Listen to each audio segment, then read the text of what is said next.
Hi everyone, welcome to this next video. So in this one we're going to talk about inequalities. So there will be parts of this that come up in higher, parts of this that come up in foundation.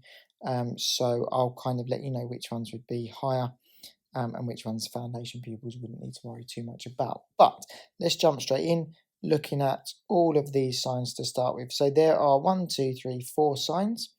You need to make sure you know what they mean. The first one we can write like this, and this just means x is less than y. So that's your less than sign. The second one, if we write it that way around, is greater than or more than, and when we're looking at it, the wider part is on the bigger value. So x is less than y, or you could say y is more than x, but we're reading from left to right. Here x is greater than y. Then the other two signs, you've got less than or equal to, and then the other one is the opposite of that, so greater than or equal to. Okay, so they're your signs you need to be aware of. Okay, that's what the inequalities mean. Now we need to start thinking about how we can plot these on a number line to start with. Now the signs represent how you will plot your circles. Okay, so if you see a less than or a greater than sign, you will need to use a clear circle. If you see a less than or equal to or greater than or equal to, you will need to use a shaded circle. The easy way to remember it is, because it's got an extra line underneath it, it is darker, whereas these ones don't, so it's clear. Okay, now very simply, this is just saying x is greater than 3, so you go to 3 on your number line and you draw a circle above it. Because it is one of these two signs, it will be clear, and because it's greater than, I draw my arrow in this direction, and I just draw an arrow to the end of the number line. So that just represents x is greater than 3. Now let's look at this next one.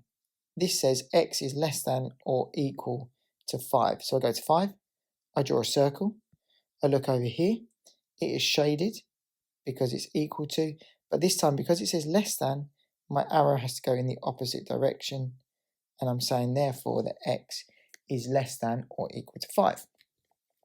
The third example here, we have two inequality signs involved, and we have two numbers. So what you do is you take the two numbers, 1 and 7, you draw circles above both of those numbers first of all, you figure out which one's going to need to be shaded. Well, this one's got my equal to sign, so I therefore shade this one. And because there's two different values I can use, I then join them together just with a straight line, and I'm finished with that answer. Okay, so if you have two inequalities, you just draw your circles above both lines, above both numbers, figure out which one to shade, and then join them up with a straight line. Now, sometimes in order to plot inequalities, you will need to solve them first. So let's just talk about what happens here and then how we can plot these as well. So if you're ever asked to solve, the rules are exactly the same as solving if there was an equal sign. So imagine I gave you 6x plus 5 equals 35. The rules of solving that are exactly the same as what we're going to do here, but just remember, do not change your sign to an equal sign, keep it as an inequality. So the plus 5 would be the first thing I move, and I'd say 6x is equal to 35, and because it's a plus 5, when I move it over it becomes a minus 5. So I say 6x is greater than 30, and then x is greater than, I take the 6 over, divide by 6, x is greater than 5. Now let's just double check that works, right? So if I was to put 5 in there and say 6 times 5, because I'm saying x is greater than 5, but let's try 5 first of all. 6 times 5 is 30. 30 plus 5 is 35. If that's the case, then what I'm saying is 35 is greater than 35. So this is why 5 cannot be the number I'm thinking of, okay? Because when I choose 5 as the number, I end up getting 35, which is not greater than 35, it is equal to. So the first number I could actually choose would be 6. So I have to therefore say 6 times 6 plus 5.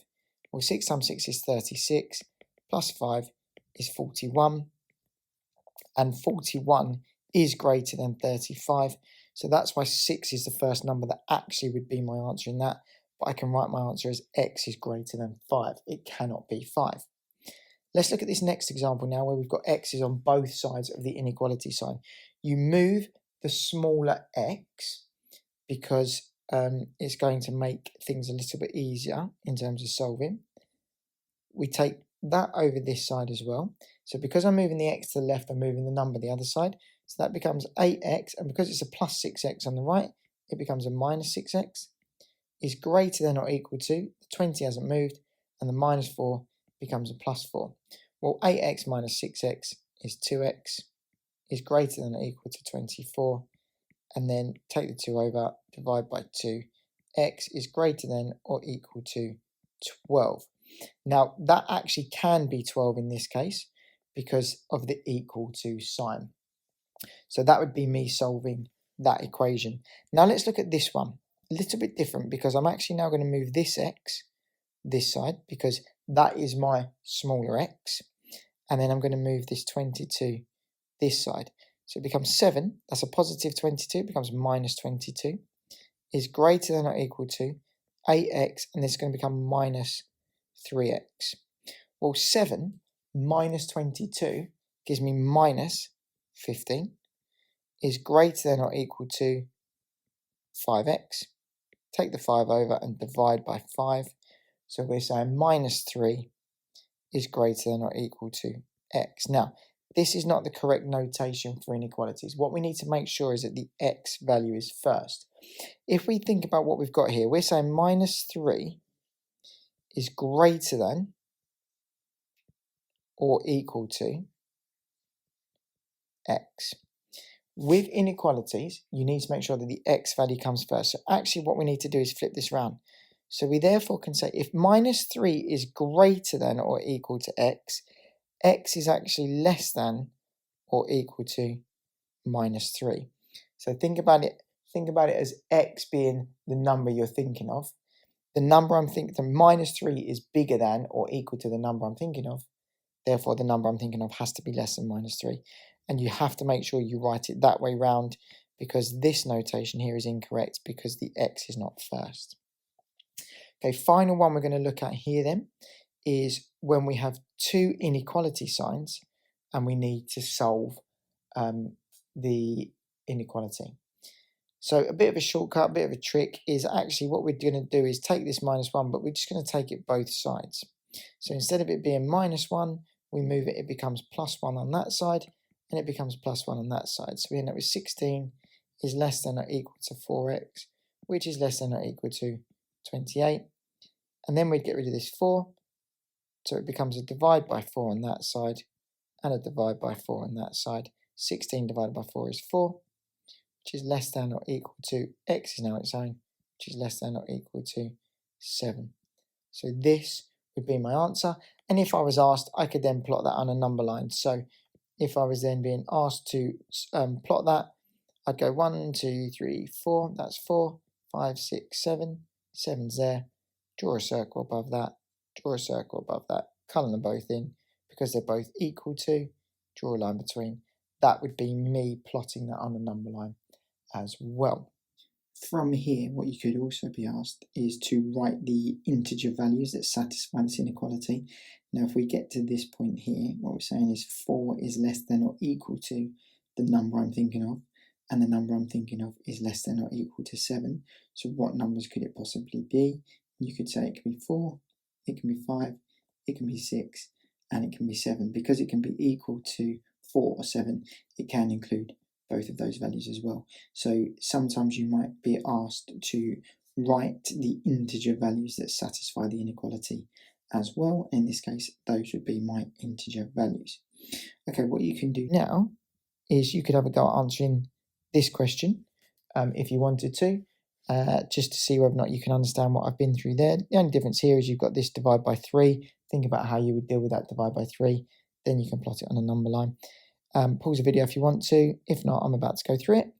So looking at this example, divide by 3 goes that way, divide by 3 goes that way. It becomes a times by 3 and a times by 3. So that becomes 18 is less than or equal to 4x minus 2, which is less than 30. Then the minus 2 goes over both sides and it becomes a plus 2, it becomes a plus 2. So we end up with 20 is less than or equal to 4x, which is less than 32. And finally, divide by 4, divide by 4. You end up with 5, which is less than or equal to x, which is less than 8. So now, because I've got that with x on its own, I can actually plot it on a number line. I can't plot that initial inequality on a number line because there's too many things involved and x is not its own. So now I've got x on its own. Again, if you wanted to pause the video to make sure you're happy plotting this, you can. If not, just watch me. So I go to 5, I put a circle above 5, and I'm actually going to colour that in because it is equal to as well. And then go to 8. This one's going to be clear because it just says less than 8. Draw a line between the two, and that is me plotting that on a number line. Okay, so that's all about plotting inequalities on a number line. That stuff could be on higher or foundation, but now we're going to talk about graphing inequalities, which would be only on higher. So we have to shade the region, so looking at shading an area that basically is true for these 3 lines. So I'm going to do each line in a different colour. So this one's going to be going in red, I'll do this one in green, and I'll do the last one in purple. The key thing to remember is, if one of these lines is in the incorrect format, we need to rearrange it. So the first 2 are okay, because it's just x is less than 3, which means it crosses the x-axis at 3.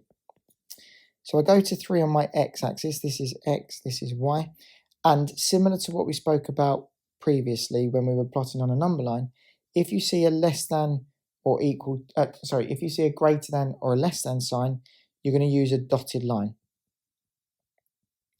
If you see greater than or equal to or less than or equal to, it will be a solid line.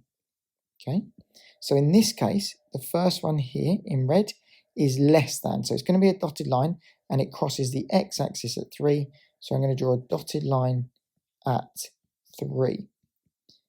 What is a good idea is to actually then draw an arrow on which side you're going to shade. Now, I'm saying x is less than 3, which means it has to be anything this side of the line, because that is all less than 3. So all I'm going to do is just put a little arrow above it, so I know that I'm shading to the left of that line. So I've done the red line. Let's now look at plotting this green one. This says y is greater than minus 2. So this one crosses the y-axis at minus 2. So my y-axis is down the bottom here. It will be a dotted line again because of the fact that it's greater than. And now, because it's greater than minus 2, I would be shading above that line. So if I only had these 2 inequalities to worry about, what I would do is I would shade anything in this area now, because it's greater than the green line and it's less than the red line. But I've still got one more to do, and this is probably the harder one. I'll do it in purple. The thing I need to remember is it has to be in the form of y equals mx plus c. Okay, so looking at the equation of a line, this part here is your gradient, and this part here is your y-intercept. So therefore you want to make y the subject. Now, in order for me to make y the subject in this equation, this inequality, I'm going to have to take the x over this side. When I take the x over that side, it will be y is less than or equal to minus 1 plus 2x.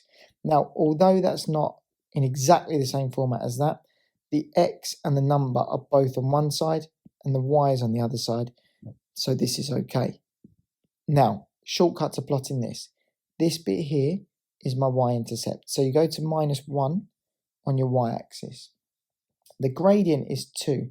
So what that means you do is you go across one value, always one value, and then you go up or down, depending on if it's positive or negative, the gradient. Now the gradient here is 2. So I go across one value. Now being careful here, my x-axis, 2 squares is 1. So I go across one value, and then because the gradient's 2, I go up 2, and then I put another cross. Go across one value, up 2. Across one value, up 2. Now, I've run out of space there, so I've got to go the other way. So I go across one value, and then I will go down 2. So I just reverse it, across one value, down 2. Now, because this inequality sign is less than or equal to, I will actually do it as a solid line. And again, what does it ask me to do? Where does it ask me to shade? It says it is less than. So it says y is less than, which means I'm going to be below that line. So you can hopefully now see I'm less than the red line. So to the left of the red line, I'm above the green line, and I'm below the purple line. So therefore, the region that I would actually shade would therefore be in here. Okay, so this would be the section that I'd need to shade on my graph, and therefore that would be my answer. Now, sometimes you might get given the graph and given those 3 lines there and a section shaded, and you would then have to work backwards to work out the equation of each line and work out what the question was in the first place. Okay, that's all the stuff about inequalities. There is also solving quadratic inequalities. I have done a separate video on that, so it might be worth you looking at solving quadratic inequalities for those of you that are looking for higher grades. That's quite a good one to get your head around as well, and not too dissimilar in terms of how to solve it, etc. But it does involve some stuff about factorising and solving quadratic. So, hope you found that useful. Hope that's helpful. I will see you all in the next video.